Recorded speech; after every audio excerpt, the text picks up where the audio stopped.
जय हिंद साथियों। अब तक जो हमने पढ़ा मध्यकालीन भारत में महमूद गजनवी के बारे में पढ़ा, भारत में पहला तुर्क आक्रमण के बारे में, और जो उसकी लूट थी, जो कितनी बार उसने आक्रमण किया। तो जो महमूद गजनवी की जो पेपर में जो आने लायक जो मेन क्वेश्चन जो बनता है वो ये बनता है कि सोमनाथ पर इसने, जो गुजरात में जो सोमनाथ पड़ता है, जो मंदिर है भगवान शिव का, उस पर कब आक्रमण किया। तो वहाँ उनका इसका 16वां आक्रमण था जो कि 1025 में किया था, और उसके बाद 1027 में इसने सिंध के जो खोखर जाट थे उनके विरुद्ध किया, और फिर उसके बाद इसकी मृत्यु हो गई। और इसके बाद जो गजनवी वंश का जो अंतिम शासक था, जो कि बहुत अच्छा नहीं था, उसका नाम था मलिक खुसरो। अब जो हम बात करेंगे, गजनवी वंश यहाँ पर समाप्त हो जाता और गौरी वंश यहाँ से शुरू होगा। तब हम गौरी के बारे में पढ़ेंगे, मोहम्मद गौरी के बारे में, ये कौन था, कहाँ से आया था, ये सब। तो आइए शुरू करते हैं। भारत पर पहला तो आक्रमण हो गया, तुर्क आक्रमण महमूद गजनवी का। अब हम पढ़ेंगे भारत पर दूसरा तुर्क आक्रमण। तो क्या पढ़ेंगे? भारत पर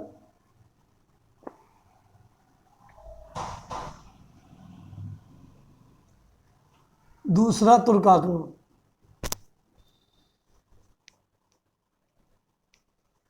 दूसरा तुर्क आक्रमण।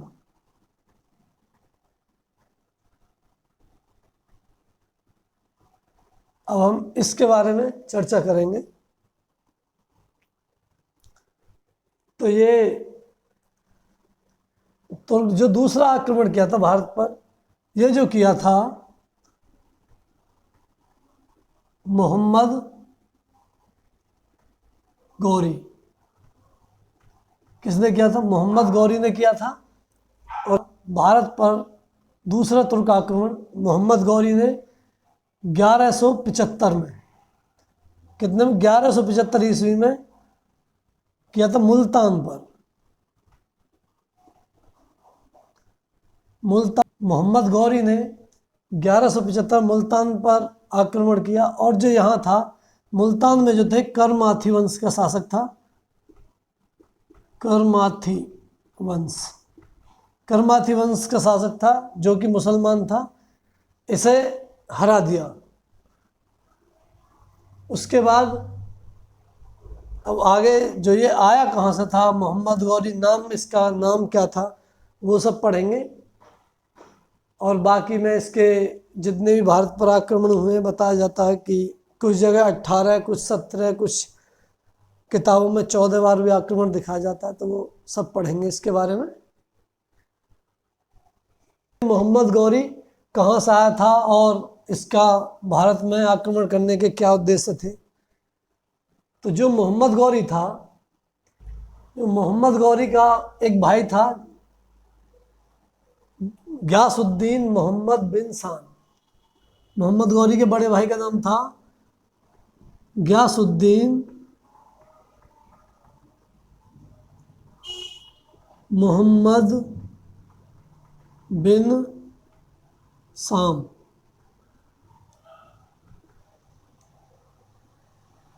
इसने, ये कौन था? ये था मोहम्मद गौरी। मोहम्मद गौरी का कौन था? बड़ा भाई था। इसने क्या काम करा? 1163 ईस्वी में, 1163 ईस्वी में एक गौर प्रांत था छोटा सा। और ये कहाँ पड़ता है गौर प्रांत? गौर प्रांत जो पड़ता है गजनी के पास पड़ता है, यानी गजनी और हेरात दो प्रांत हैं। तो इनके बीच में ये पड़ता है, एक पहाड़ी क्षेत्र है छोटा सा, इसके बीच ये गौर नामक स्थान पड़ता है, जहां इसने गौरी वंश की नींव रखी। गौर प्रांत में, एक छोटा सा प्रांत, गौर नामक प्रांत में इसने क्या करा? अपने एक साथ गौरी वंश था। ये गौरी वंश क्यों कहलाया? क्योंकि जो गौरी वंश था, जो यहाँ के लोग थे, यानी कि जो गयासुद्दीन मोहम्मद बिन शाम था, ये जो थे, ये गौरी नामक जनजाति के थे। गौरी नामक जनजाति के थे। इसी कारण इनके जो वंश पड़ा वो गौरी के नाम से पड़ा। अब क्या होता है, जो इसका भाई था मोहम्मद गौरी, इसका जो वास्तविक नाम है मुइजुद्दीन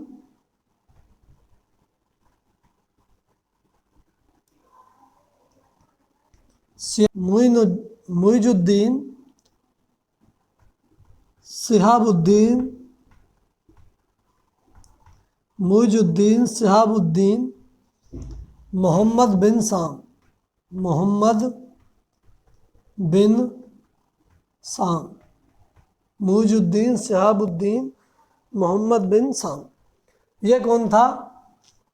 ये गयासुद्दीन मोहम्मद बिन साम का छोटा भाई था, जो आगे चलकर क्या कहलाया? मोहम्मद गौरी। क्या कहलाया? मोहम्मद गौरी। अब ये जो मोहम्मद गौरी है, इसने क्या काम करा? इसने जो कि महमूद गजनवी, यानी कि जो गजनवी वंश का जो अंतिम शासक था, उसको इसने कैद करके और मार दिया, और गजनवी को भी अपने राज्य में मिलाकर सबको गौरी वंश में परिवर्तित कर दिया।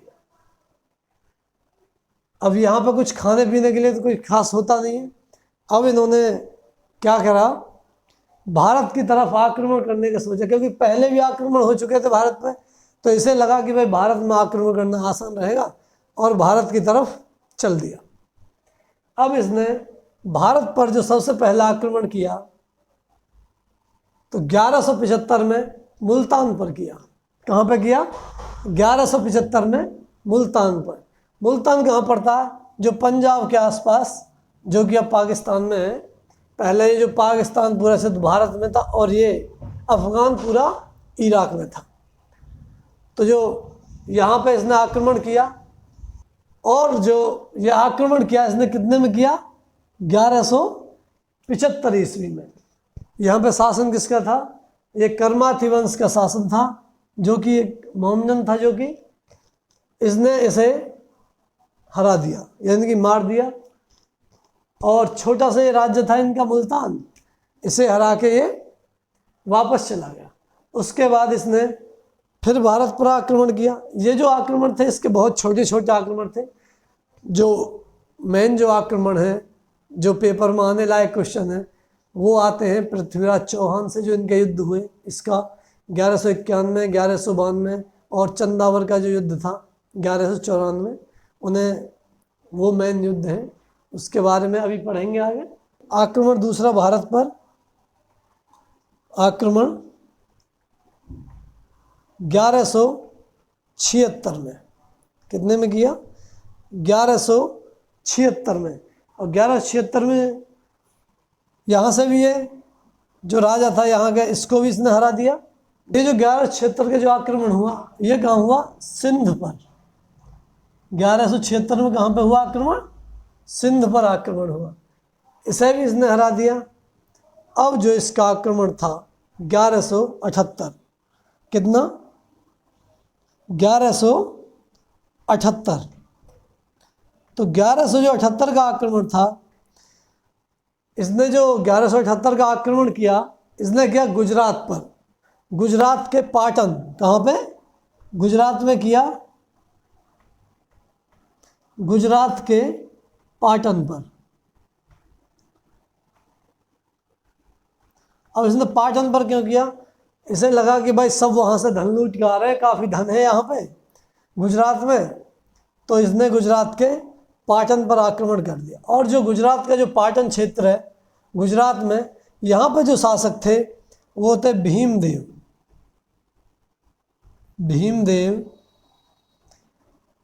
भीमदेव सेकंड, या जो इनका दूसरा जो नाम मिलता है, इनका जो दूसरा नाम मिलता है मूलराज।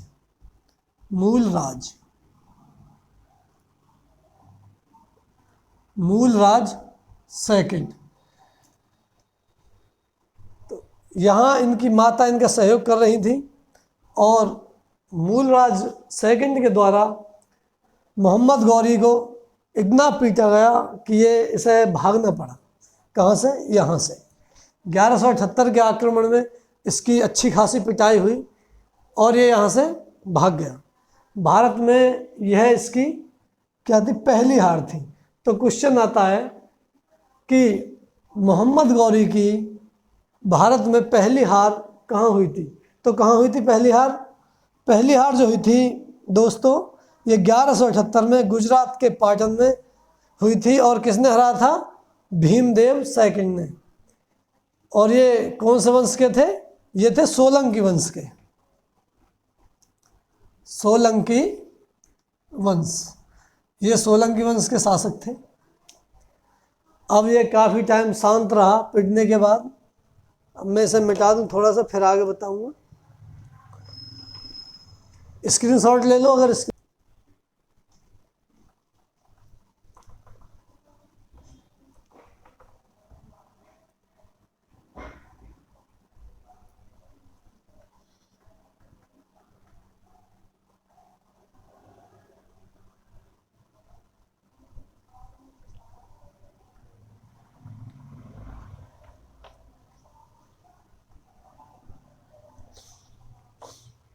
तो भारत पर दूसरा आक्रमण किसने किया था?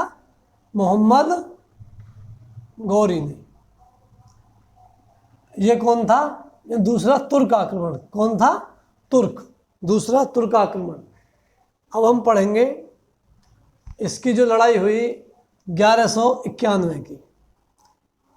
1191 की जो लड़ाई हुई, ये हुई चौहान वंश के शासक पृथ्वीराज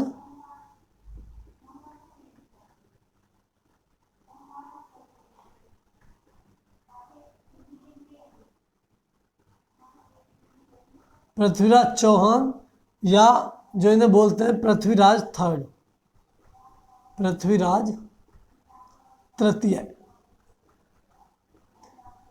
तो इससे किसकी हुई? गौरी की। तो जो 1191 में पृथ्वीराज ने इसे धो दिया ठीक करके, और ये हार के बाद इसे बंदी बना लिया। बंदी बनाने के बाद युद्ध नियमों के अनुसार फिर इसे गौरी को छोड़ दिया। अब होता क्या है, जो जयचंद था उसकी जो पुत्री थी, जयचंद का लगभग यहाँ शासन था। गहड़वाल वंश का शासक था जयचंद। किस वंश का? गहड़वाल। गहड़वाल वंश का शासक था जयचंद। इसकी पुत्री थी संयोगिता।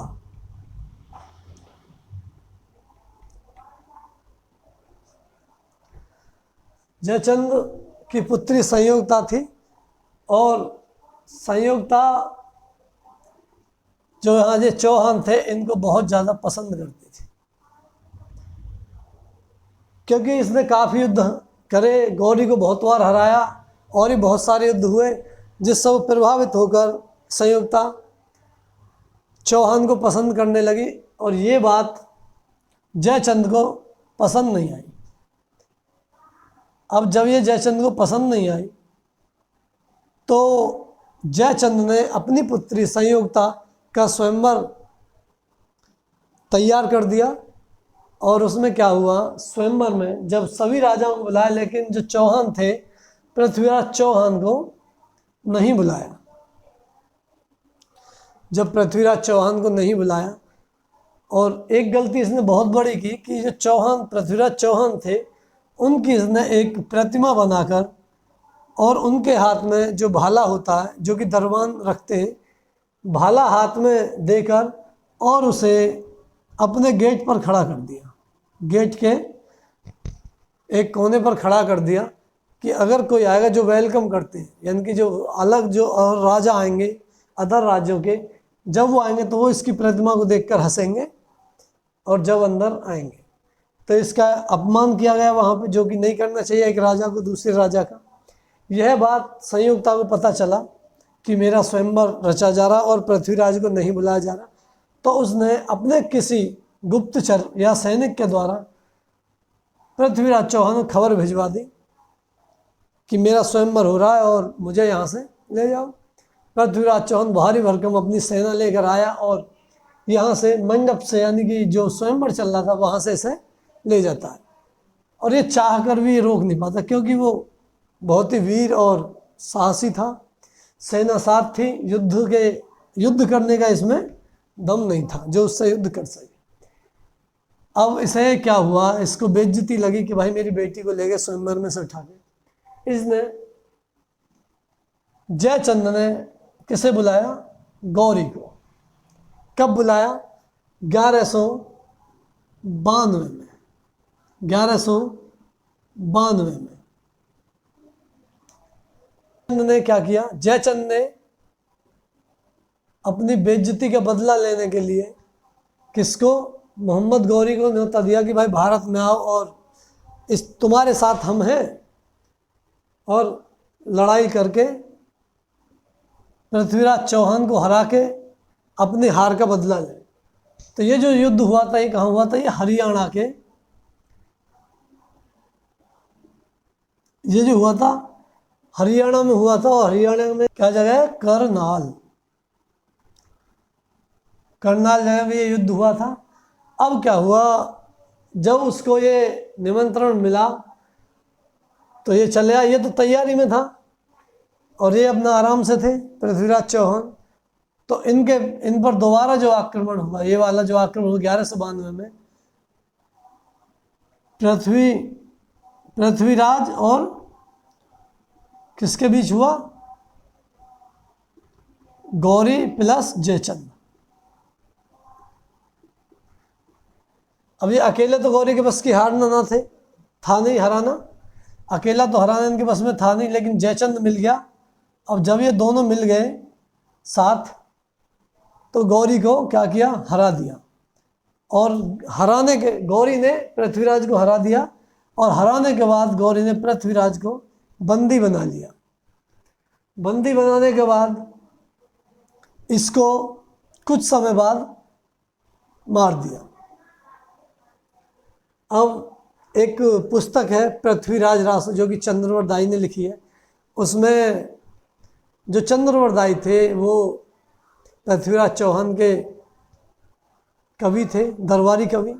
अब उन्होंने जो लिखा वो लिखा कि भाई गौरी अपने वहाँ पे गौर ले गया था, उसके बाद उन्होंने आँख फोड़ दी। आँख फोड़ने के बाद उसे तीर के द्वारा गौरी को ही मार दिया गया। किसके द्वारा, चौहान द्वारा गौरी को तीर से मार दिया। लेकिन ये जो घटना है ये केवल मिलती है, ये इनके पृथ्वीराज रासो में मिलती है, और कहीं ये घटना नहीं मिलती है। तो इसलिए ये बहुत ज़्यादा वो नहीं है। लेकिन जो ये था, कुछ समय बाद इनको मार दिया गया गौरी के द्वारा, ये था। अब इसके बाद क्या हुआ, ये युद्ध क्लियर हो गया, ये भी क्लियर है। अब क्या हुआ, कुछ समय बाद फिर कौन, मोहम्मद गौरी फिर आया। कितने में, 1194 में। और ये जो लड़ाई हुई कहाँ, चंदावर की लड़ाई।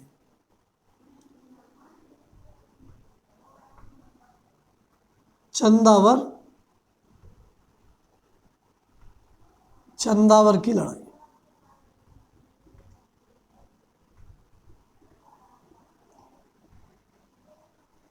ये जो पड़ता है चंदावर, ये फिरोजाबाद के आसपास का क्षेत्र है, फिरोजाबाद के आसपास पड़ता है।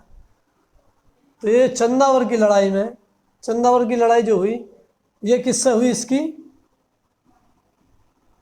गौरी और वीएस जयचंद।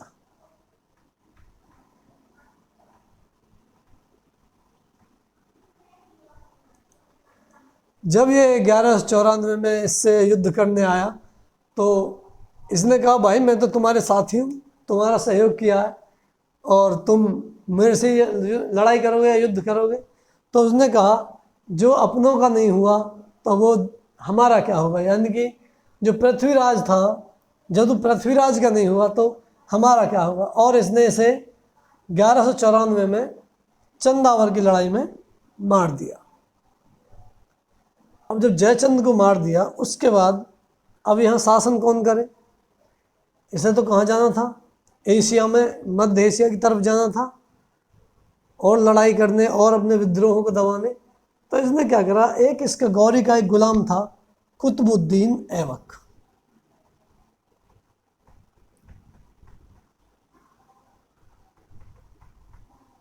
कुतुबुद्दीन ऐबक, इसको राज्य की बागडोर सौंप के, भारत के राज्य जो भारत में जितने विजित राज्य थे इसके द्वारा, ये पूरी बागडोर सौंप के चला गया। लेकिन क्या हुआ,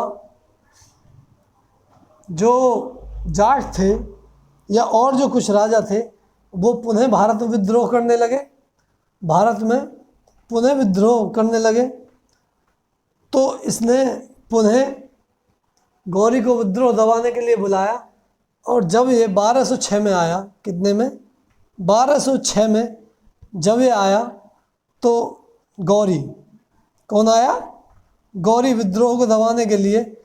तो जो यहाँ के जो खोकर जाट थे,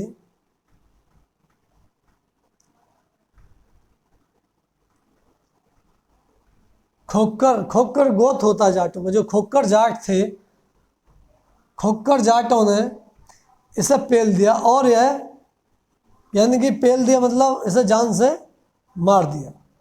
तो 1206 से भारत में गुलाम वंश की नींव पड़ती है। 1206 से इसके ये राज्य जो करता, 1206 से गुलाम वंश शुरू हो जाता है। अब आगे गुलाम वंश पढ़ाएंगे। गुलाम वंश में कई थे। अच्छा, इसका एक कारण और बताता हूँ मैं आपको। इसने अपने इस गुलाम को क्यों दिया, इसके गुलाम तो और भी थे, तो इसने इसे क्यों दिया, जो गौरी की जो लड़की थी, कुतुबुद्दीन ऐबक ने क्या किया, उसको फंसा लिया। ये तो लड़ाई में लगे रहे, ये गौरी ये तो लड़ाई में लगा रहा, और इसने इसकी बेटी से शादी कर ली। अब शादी कर ली तो दामाद बन गया। अब ये गुलाम था, गुलाम भी था, और बाद में क्या बन गया, दामाद बन गया। अब जब दामाद बन गया तो अब इसे कुछ तो देना ही था, तो इसने क्या किया, भारत की बागडोर इसको दे दी। और जब 1206 में ये मर गया, खोकर जाटों ने मार दिया इसे भारत में, तो उसके बाद इसने 1206 से गुलाम वंश की नींव पड़ी।